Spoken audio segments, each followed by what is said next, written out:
The family of P. Ka Lau says the 71-year-old died after being discharged from a hospital in this Thai refugee camp along the Thai-Myanmar border.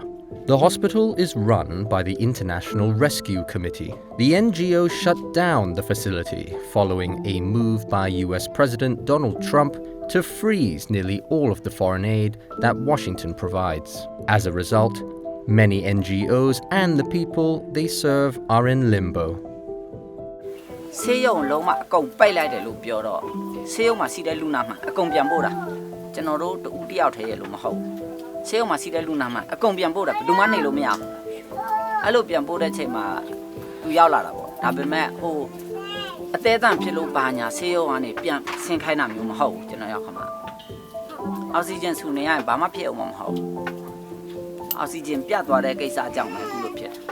Some refugees have been sent to government-run hospitals.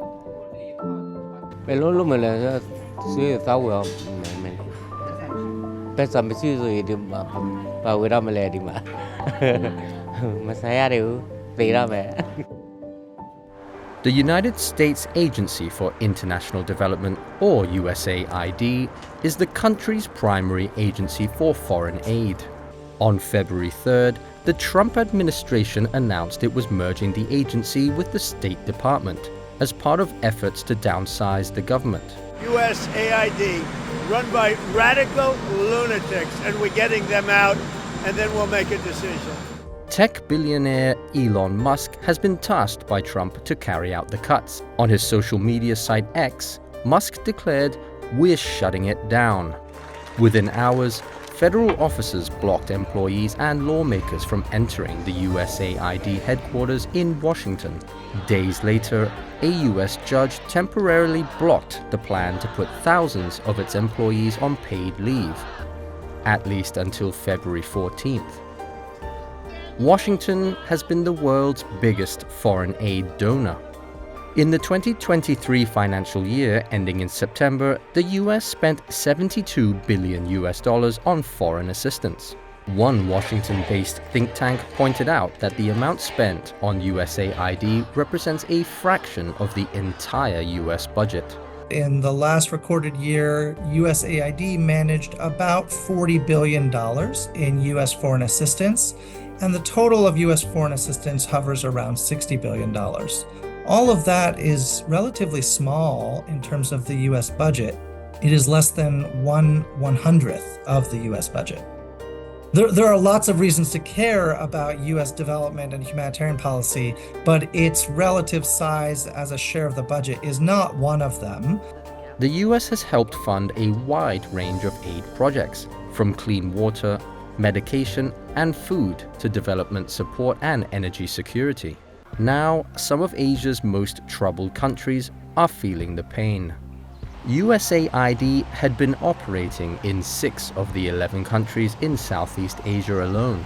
Along the Thai-Myanmar border, 9 refugee camps provide shelter to about 100,000 people from conflict-torn Myanmar.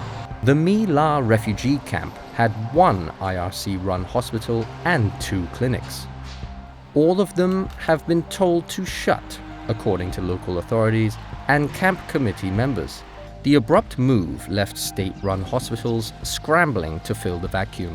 แต่ว่ามันก็จะมีเคสที่หนักเกินกำลังของเขาครับเช่นอาจจะเป็นมีภาวะแทรกซ้อนที่รุนแรงที่เมดิกที่เขาไม่สามารถดูแลได้หรือว่าเครื่องไม้เครื่องมือไม่พอครับก็จำเป็นต้องส่งมาที่โรงพยาบาลซึ่งเมื่อวานเราก็คุยกันว่าเราอาจจะเอารถแอมบูเลนซ์ของโรงพยาบาลคันหนึ่งที่ใช้งานน้อยครับไปไว้ในศูนย์แล้วก็ให้เขาทรานสเฟอร์คนไข้มาที่โรงพยาบาล Thailand's Deputy Prime Minister has vowed to support refugees hit by the aid freeze.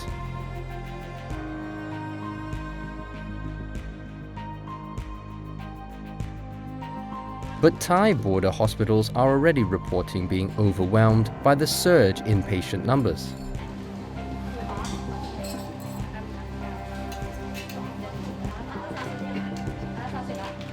The US has sponsored various aid programs in Myanmar and Thailand, including Thai refugee camps, HIV treatments, war zone clearance, and emergency life-saving assistance. In 2024, the US spent over $140 million on humanitarian aid for Myanmar. So the US is actually currently involved in an intense and intensifying competition, a geostrategic competition, largely with China, but also with other adversaries around the world.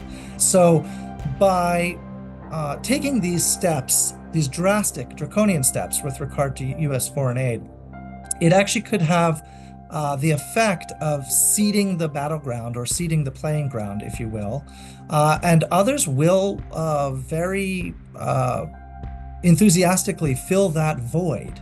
And the US influence and standing around the world could easily be diminished by this. And a lot of lives will be impacted very quickly, already immediately, by these freezes on US foreign aid. China has been providing financial support and investments for some 149 countries under its Belt and Road Initiative. While the Belt and Road Initiative is not an aid program, its development projects cover energy, clean water, and infrastructure. The initiative has also scaled back its scope over the past 2 years. Aid schemes in Japan, South Korea, and Western Europe are also expected to fill the vacuum if USAID ceases entirely. When USAID was established in 1961, it was viewed as a cornerstone of US soft power and worldwide influence. Secretary of State Marco Rubio says he has issued a blanket waiver for life-saving programs, but organizations need to apply for the funding.